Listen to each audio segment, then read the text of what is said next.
ओम नमः शिवाय। आप सभी शिव भक्तों का शिव पुराण के इस कथा श्रवण में हार्दिक स्वागत है, अभिनंदन है और सभी शिव भक्तों को मेरा सादर प्रणाम। आज हम शिव पुराण के वायव्य संहिता के उत्तरखंड के अंतर्गत आने वाले जो अध्याय है, जिसका कि शीर्षक है मेरुगिरी के स्कंद सरोवर के तट पर मुनियों का सनत कुमार जी से मिलना, भगवान नंदी का वहां पर आना और दृष्टिपात मात्र से पाशछेदन एवं ज्ञान योग का उपदेश करके चला जाना।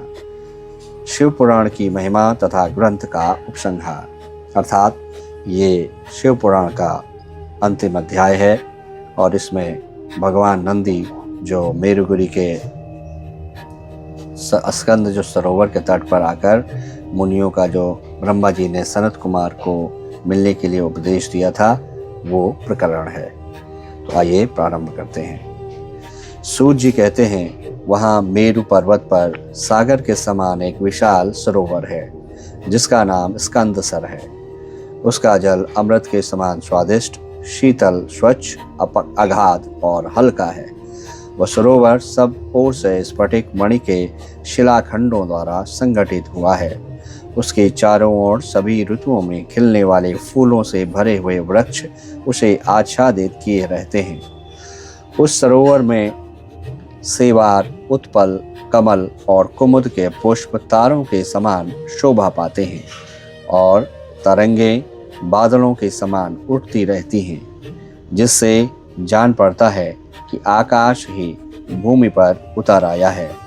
वहाँ सुखपूर्वक उतरने चढ़ने के लिए सुंदर घाट और सीढ़ियां हैं। वहाँ की भूमि नीली शिलाओं से आबद्ध है। आठों दिशाओं की ओर से वह सरोवर बड़ी शोभा पाता है। वहाँ बहुत से लोग नहाने के लिए उतरते हैं और कितने ही नहाकर निकलते हैं। स्नान करके श्वेत यज्ञोपवीत और उज्ज्वल कोपीन धारण किए, वलकल पहने, सिर पर जटा अथवा शिखा रखाए या मूड़ मुड़ाए, ललाट में त्रिपुंड लगाए, वैराग्य से विमल एवं मुस्कुराते मुख वाले बहुत से मुनि कुमार घड़ों में, कमलिनी के पत्तों में, दोनों में, सुंदर कलशों में, कमंडलुओं में तथा वैसे ही करकों आदि में अपने लिए, दूसरों के लिए, विशेषतः देव पूजा के लिए वहां से नित्य जल और फूल ले जाते हैं। वहां इष्ट और शिष्ट पुरुष जल में स्नान करते देखे जाते हैं। उस सरोवर के किनारे की शिलाओं पर तिल, अक्षत, फूल और छोड़े हुए पवित्र दृष्टिगोचर होते हैं। वहां स्थान स्थान पर अनेक प्रकार की पुष्प बलि आदि दी जाती है। कुछ लोग सूर्य को अर्घ्य देते हैं और कुछ लोग वेदी पर बैठकर पूजन आदि करते हैं। उस सरोवर के उत्तर तट पर एक कल्प वृक्ष के नीचे हीरे की शिला से बनी हुई वेदी पर कोमल मृग चम्र बिछाकर सदा बाल रूपधारी सनत कुमार जी बैठे थे। वे अपनी अविचल समाधि से उसी समय उपरत हुए थे। उस समय बहुत से ऋषि मुनि उनकी सेवा में बैठे थे और योगीश्वर भी उनकी पूजा करते थे। नैमिषारण्य के मुनियों ने वहां सनत कुमार जी का दर्शन किया, उनके चरणों में मस्तक झुकाया और उनके आसपास बैठ गए। सनत कुमार जी के पूछने पर उन ऋषियों ने उनसे ज्यों ही अपने आगमन का कारण बताना आरंभ किया, त्यों ही आकाश में दुंदुभियों का तुमुल नाद सुनाई दिया। उसी समय सूर्य के समान तेजस्वी एक विमान दृष्टिगोचर हुआ, जो असंख्य गणेश्वरों द्वारा चारों ओर से घिरा हुआ था। उसमें अप्सराएं तथा रुद्र कन्याएं भी थीं। वहां मृदंग, ढोल और वीणा की ध्वनि गूंज रही थी। उस विमान में विचित्र रत्न जटित चंदो व तना था और मोतियों की लड़ियां उसकी शोभा बढ़ा रही थीं।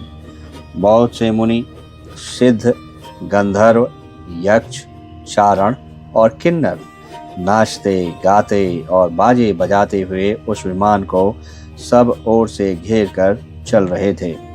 उसमें वृषभ चिन्ह से युक्त और मूंगे के दंड से विभूषित ध्वज पताका फहरा रही थी, जो उसके गोपुर की शोभा बढ़ाती थी। उस विमान के मध्य भाग में 2 चवरों के बीच चंद्रमा के समान उज्ज्वल मणिमय दंड वाले शुद्ध छत्र के नीचे दिव्य सिंहासन पर शिलाद पुत्र नंदी देवी सुयसा के साथ बैठे हुए थे। वे अपनी कांति से, शरीर से तथा तीनों नेत्रों से बड़े शोभा पा रहे थे। भगवान शंकर को आवश्यक कार्यों की सूचना देने वाले वे नंदी मानो जगत सृष्टा शिव के अलंघनीय आदेश का मूर्तिमान स्वरूप होकर वहां आए थे, अथवा उनके रूप में मानो साक्षात शंभु का संपूर्ण अनुग्रह ही साकार रूप धारण करके वहां सबके सामने उपस्थित हुआ था। शोभाशाली श्रेष्ठ त्रिशूल ही उनका आयुध है। वे विश्वेश्वर गणों के अध्यक्ष हैं और दूसरे विश्वनाथ की भांति शक्तिशाली हैं। उनमें विश्व सृष्टा विधाताओं का भी निग्रह और अनुग्रह करने की शक्ति है। उनके 4 भुजाएं हैं, अंग अंग से उदारता सूचित होती है। वे चंद्रलेखा से विभूषित हैं, कंठ में नाग और मस्तक पर चंद्रमा उनके अलंकार हैं।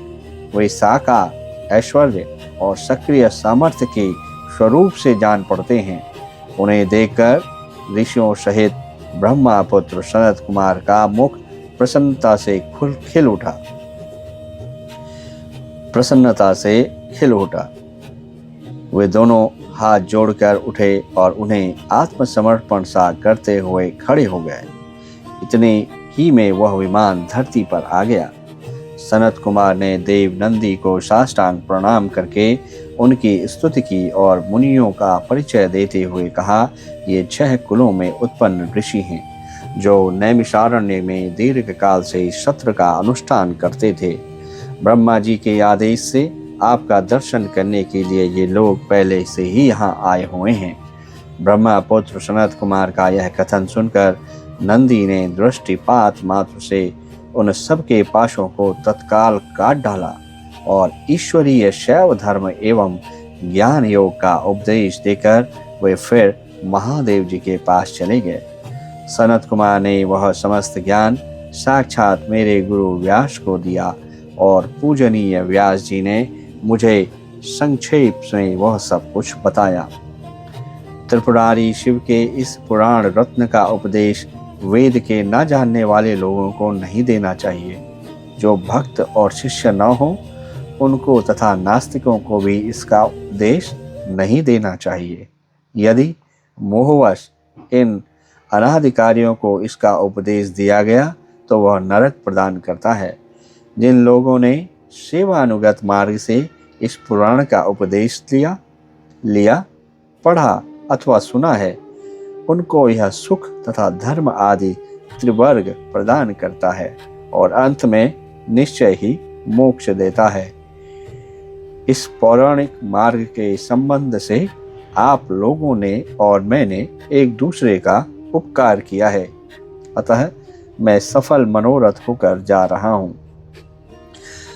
आप लोग का सदा सब प्रकार से मंगल ही हो। सूत जी के आशीर्वाद देकर चले जाने और प्रयाग में उस महायज्ञ के पूर्ण हो जाने पर वे सदाचारी मुनि विषय कलुषित कलिकाल के आने से काशी के आसपास निवास करने लग गए।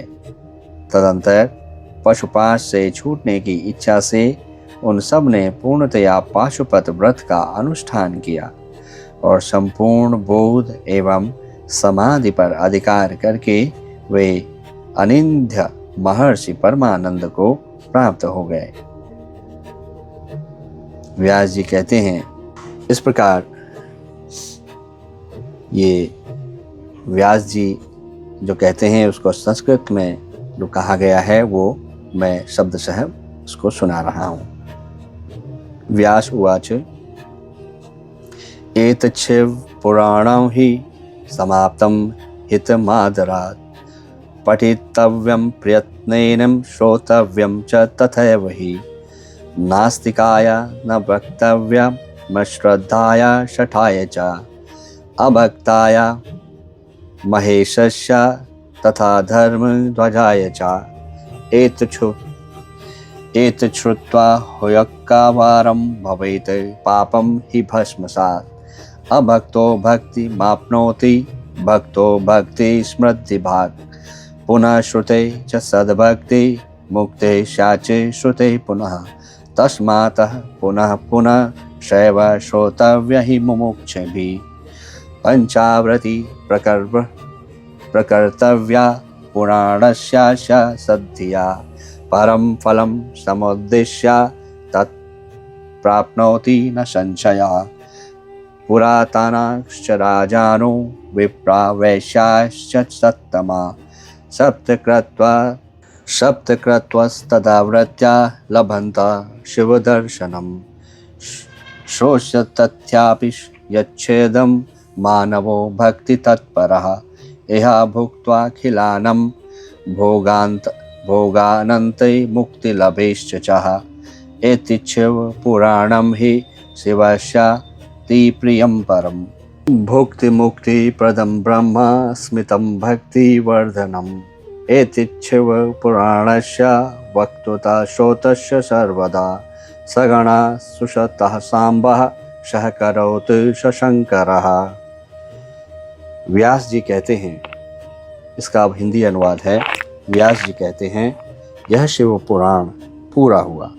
इस हितकर पुराण को बड़े आदर एवं प्रयत्न से पढ़ना तथा सुनना चाहिए। नास्तिक, श्रद्धाहीन, शठ, महेश्वर के प्रति भक्ति से रहित तथा धर्मध्वजी अर्थात पाखंडी को इसका उपदेश नहीं देना चाहिए। इसका एक बार श्रवण करने से ही सारा पाप भस्म हो जाता है। भक्तिहीन भक्ति पाता है और भक्त भक्ति की समृद्धि का भागी होता है। दोबारा श्रवण करने पर उत्तम भक्ति और तीसरी बार सुनने पर मुक्ति सुलभ हो जाती है। इसलिए मुमुक्षु पुरुषों को बारंबार इसका श्रवण करना चाहिए। किसी भी उत्तम फल को पाने के लिए शुद्धि बुद्ध चित्त से इस पुराण की 5 आवृत्ति करनी चाहिए। ऐसा करने से मनुष्य उस फल को प्राप्त कर लेता है, इसमें संशय नहीं है। प्राचीन काल के राजाओं, ब्राह्मणों तथा श्रेष्ठ वैश्यों ने इसकी 7 आवृत्ति करके शिव का साक्षात दर्शन प्राप्त किया है। जो मनुष्य भक्ति परायण हो इसका श्रवण करेगा, वह भी इस लोक में संपूर्ण भोगों का उपभोग करके अंत में मोक्ष प्राप्त कर लेगा। यह श्रेष्ठ शिव पुराण भगवान शिव को अत्यंत प्रिय है। यह वेद के तुल्य माननीय, भोग और मोक्ष देने वाला तथा भक्ति भाव को बढ़ाने वाला है। अपने प्रमथ गणों, दोनों पुत्रों तथा देवी पार्वती जी के साथ भगवान शंकर इस पुराण के वक्ता और श्रोता का सदा कल्याण करें। भक्तों, इस प्रकार जो शिव पुराण की पावन कथा है, जिसको हम नित्य प्रतिदिन श्रवण कर रहे थे, वो आज यहाँ पे समाप्त होती है।